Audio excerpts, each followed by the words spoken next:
시청자 여러분 안녕하십니까? 헬로티비 뉴스입니다. 서울시가 대중교통 통합 환승권인 기후 동행카드 도입을 예고한 뒤 지난주 경기도가 기후 동행카드의 단점을 보완한 더 경기 패스 카드를 내놓겠다고 맞불을 놓았습니다.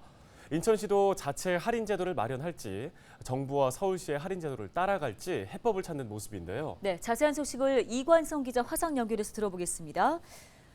이 기자, 지난주 김동연 경기도지사가 서울시 기후동행 카드에 맞서서 더 경기 패스 도입을 예고했습니다. 수도권 3개 지자체 입장이 지금 다시 드러나고 있다고 봐도 될까요? 네, 그렇습니다. 김동연 경기도지사가 지난 17일에 국회 행안위의 경기도 국정감사에서 더 경기 패스 도입 계획을 밝혔죠. 기후 동행카드 관련 질문에 미리 대비한 듯 김 지사는 더 경기 패스 지원 범위를 요약해 설명했었는데요. 다시 한번 좀 들어보겠습니다. 저희 더 경기 패스는 누구나 경기도민 누구나 연령 제한 없습니다. 어떤 교통수단이든 기후동행 카드는 광역버스와 신분당선이 제외됩니다. 저희는 다 포함됩니다. 그리고 어디서나 전국 어디서나 되는 것으로 해서 저희가 환급 방법을 하려고 합니다. 이것은 내년 7월 1일에 만들어진 K패스에 저희가 더 얹어서 예, 경기도는 국토부가 지난 내년 7월 도입할 예정인 K패스에 추가 예산을 투입해 혜택을 더하는 방식으로 더 경기 패스를 만들었습니다.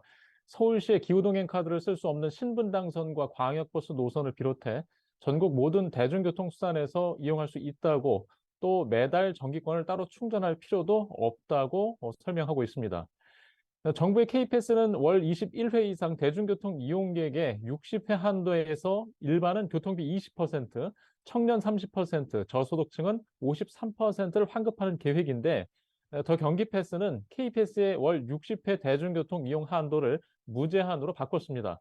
또 K패스의 교통비 30% 환급 대상인 19세에서 34세 청년 기준도 39세까지로 늘렸습니다.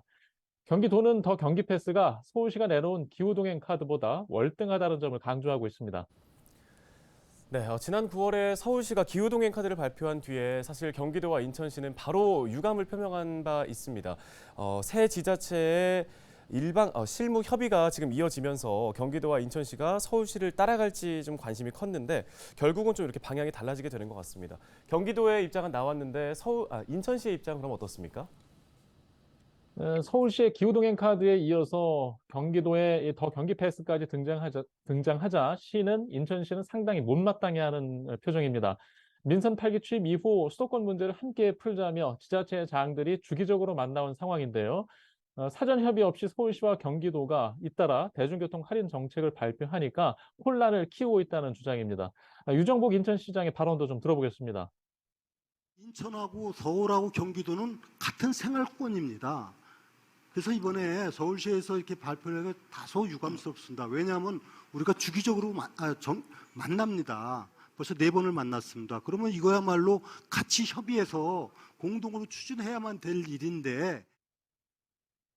인천시는 일단 서울시로부터 기후동행 카드 소요 예산 등에 대한 자료를 받아서 인천연구원에 연구 용역을 의뢰한 상황입니다. 경기도가 발표한 더 경기 패스의 장단점 분석도 함께 의뢰할 계획인데요. 연말까지 용역 연구 결과가 나오면 인천시의 대중교통 자체 할인 제도를 마련할지 아니면 정부와 서울시의 할인 제도를 따라갈지 결정할 것으로 보입니다. 네, 사실 대중교통 요금 할인과 관련된 정책들이 나오는 건 시민들로서는 반기일 법한 일이긴 합니다만 수도권 지자체들 간의 협의가 지금 없는 상황인 거잖아요. 그렇죠. 네. 그렇기 때문에 내년 총선을 앞두고 좀 표심 경쟁이 아니냐 하는 우려들도 좀 제기가 되는 것 같습니다. 더구나 지난 상반기에 수도권 지자체들 대중교통 요금 인상 계획으로 시민들의 걱정을 키웠고 실제로 요금이 지금 오르기도 했잖아요. 자, 지금 너도 나도 대중교통 요금을 다시 할인을 하겠다고 하니까 시민들의 입장에서는 혼란만 더 커지는 게 아닌가 싶습니다. 아무쪼록 수도권 이용자들이 좀 편리하게 대중교통을 이용할 수 있는 정책들이 마련되기를 기대해 보겠습니다. 오늘 얘기는 여기까지 듣겠습니다. 보도국 이관성 기자였습니다. 다음 소식입니다. 지금 부천에 가보시면 세계적인 애니메이션 작품들 한자리에서 만나보실 수 있다고 합니다. 네, 발표 1년이 채 안 된 신작은 물론이고 어릴 적 동심으로 돌아갈 수 있는 영화들까지 작품 종류도 다양합니다. 이정화 기자가 안내합니다. 제25회 부천국제 애니메이션 페스티벌 개막을 선언합니다.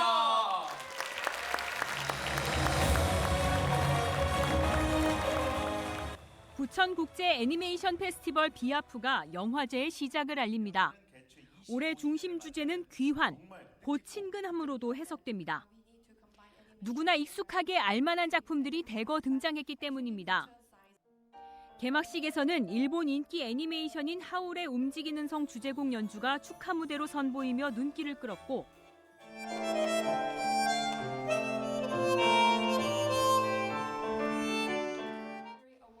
1989년 미국에서 개봉한 인어공주부터 알라딘, 토이스토리 등 고전적인 디즈니 애니메이션을 전면에 내세웠습니다. 월트 디즈니 애니메이터 존 머스커 감독도 오랜만에 한국을 찾았습니다. I'm very grateful to the mayor and for the city for supporting this festival, and I think I was here 10 years ago, and I'm very happy to report that now today, 10 years later, it seems like both the city and this festival are thriving, which I'm very happy to see. 36개국 상영작 118편이 부천 세계극장에서 관객들을 만나고 있습니다. 대상작의 차기 아카데미 출품 자격이 주어지는 국제경쟁 단편 부문에는 최종 38편이 본선에 진출했고 한국 단편 부문은 22편이 선정됐습니다. 개와 이탈리아 사람은 출입할 수 없으므로 지난해 비아프 장편 대상을 수상한 알랭 우게토 감독이 올해는 심사위원장으로 돌아왔습니다.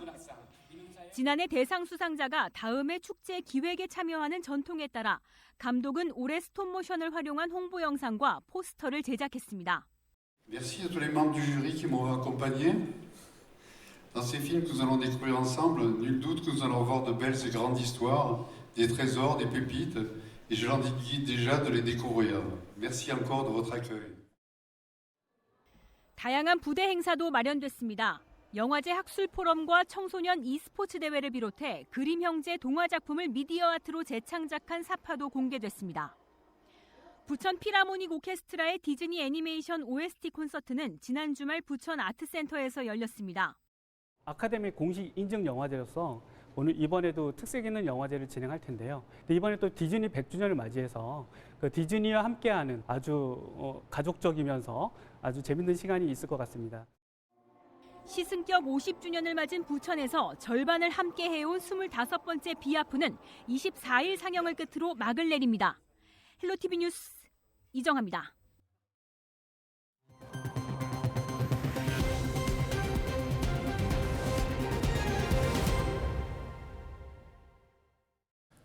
다음 소식입니다. 김포시 축산농가에서 추가로 럼피스킨병 확진 사례가 나왔습니다. 김포시 확인 결과 23일 한우 109마리를 사육 중인 하성면의 한 축산농가에서 럼피스킨병 확진 판정이 나왔습니다. 전날 김포시 하성면 소재의 축산농가에서 국내 5번째로 럼피스킨병 확진 판정이 나온 뒤 하루 만에 다시 인근 농가에서 확진 사례가 나온 건데요. 럼피스킨병은 소만 감염되는 바이러스성 질병으로 모기 등 흡혈 곤충에 의해 감염되며 폐사율은 10% 이하로 알려져 있습니다. 23일 오전 11시 기준 농림축산식품부가 집계한 국내 럼피스킨병 확진 사례는 모두 14건입니다. 방역당국은 럼피스킨병 확산을 막기 위해 확진 판정이 나온 농장 출입을 통제하고 해당 농장에서 사육 중인 소는 모두 살처분할 예정입니다. 옛 부평 미군기지 캠프 마켓을 공원으로 만들기 위한 밑그림을 그리는 절차가 본격화됩니다. 인천시는 23일 인천시청에서 캠프마켓 시민공론화 추진단 위촉식과 함께 제1차 회의를 진행했습니다. 추진단은 지역사회 의견을 수렴하는 공론화 절차를 거치기 위해 구성되는데요. 4개 분야에 모두 9명이 활동하게 되며 설문조사 표본 설계부터 시민참여단 구성과 운영을 심의, 자문하는 역할을 맡게 됩니다. 시는 이번 추진단 운영을 시작한 만큼 올해 중 인천 시민을 대상으로 설문조사를 진행하고 오는 12월 중 시민참여단을 발족해 다양한 의견을 청취할 계획입니다. 또 내년 상반기 중 시민참여단이 제시한 의견을 캠프마켓 마스터플랜에 반영해 사업을 본격화한다는 방침입니다.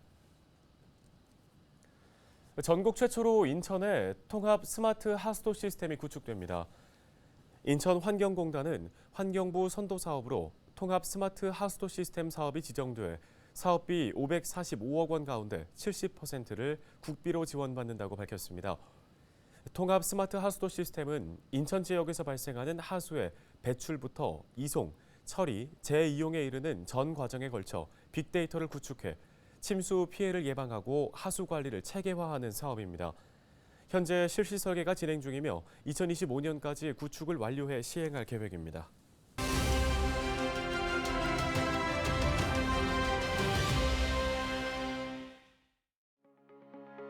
정치 초년생이라 처음에는 배우는 자세로 마음속에 의욕은 많이 있지만 그래도 겸손하게 배우는 자세로 했는데 정치라는 거 적응하는데 조금 어려움이 있었어요. 그냥 당하고 관계없이 오로지 그냥 부천시 발전이나 시민만을 위해서 일한다는 마음으로 했는데 하다 보니까 정치라는 게 그렇지가 않더라고요. 부천 시민만을 위한 게 아니라 이렇게 당과 당으로 가는가 그런 게 조금 적응하는 데 어려움이 있었습니다. 너무 문화 쪽에 치중하다가 보니까 경제가 많이 죽지 않았나.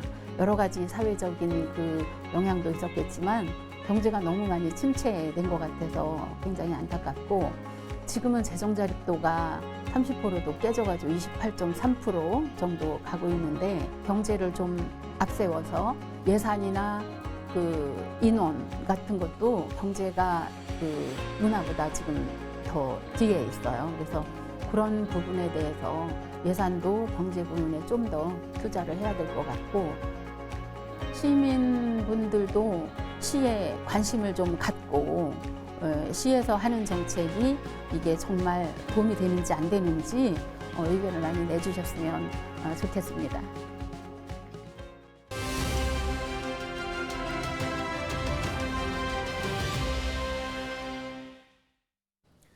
다음 소식입니다. 요즘 반려동물과 함께하는 행사들이 점점 늘고 있죠.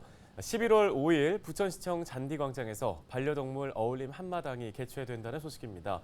오늘은 반려동물 행사가 어떤 모습일지 미리 만나보도록 하겠습니다. 네, 부천시청 도시농업과의 김현옥 동물복지팀장 전화 연결돼 있습니다. 팀장님, 우선 반려동물 어울림 행사, 이거 행사를 열게 된 배경부터 설명해 주실까요? 예, 이번 행사는 반려동물을 기르는 가족이 늘어나면서 반려 문화에 대한 인식 필요성 또한 높아지고 있어서 사람과 반려동물, 반려인과 비반려인이 함께 어울려 소통하고 이해하는 자리를 마련하여 건전한 공중문화를 정착시키기 위한 노력의 일환으로 기획되었습니다. 네, 이번 행사에 어떤 볼거리 또 즐길거리가 마련되어 있을까요? 반려동물이 주는 감동과 행복을 함께 추억하기 위한 반려동물 사진 전시회, 반려동물을 건강하게 기르기 위한 응급처치 교육, 1:1 건강, 훈련, 미용 상담 및 무료 기초 미용을 준비하고 있습니다. 또한 반려동물에 대한 정보 교류를 위해 동물농장으로 알려진 이웅종 교수와 반려동물을 사랑하는 연예인 김하영 배우가 진행하는 토크 콘서트, 반려동물과 가족이 교감할 수 있는 반려견과 함께하는 건강 달리기, 매너 운동회, 패션쇼 등을 진행하며 반려견을 위한 놀이터를 운행할 예정입니다. 동물복지 인식 개선을 위한 패티캣 홍보, 길고양이 보호 캠페인, 유실 유기동물 입양 캠페인 등을 부천시 동물보호 관련 기관 및 단체들의 도움으로 함께 추진합니다. 네, 축제에 참여하기 위한 방법은 그럼 어떻게 되나요? 네, 본 행사는 11월 5일 부천시청 잔디광장에서 오전 10시부터 진행되며 그 밖에 참여 방법 및 주의사항은 부천 반려동물 어울림 한마당 블로그를 통해 확인하실 수 있습니다. 추가로 10월 31일까지 행사 당일 사진 전시회를 위한 사전 신청을 블로그를 통해 받고 있으니 많은 참여 부탁드립니다. 네, 말씀 잘 들었습니다. 부천시청 도시농업과 김현옥 팀장이었습니다. 다음 소식입니다. 김포시가 오는 31일부터 다음 달 2일까지 친환경 자원회수센터 관련 주민 설명회를 개최합니다. 시는 현재 하루 500톤의 생활 폐기물을 처리할 수 있는 친환경 자원회수센터 조성을 위해 입지 후보지 3곳에 대한 평가를 진행 중입니다. 주민 설명회는 오는 31일 양촌읍 행정복지센터에서 10시 30분, 대곡면 율생1, 주민 대피시설 대피소에서 오후 3시에 개최됩니다. 또 다음 달 1일 인천시 서구 오류 왕길동 행정복지센터에서 10시 30분에 2일에는 인천시 강화군 길상면 주민복합센터에서 10시 30분에 개최될 예정입니다.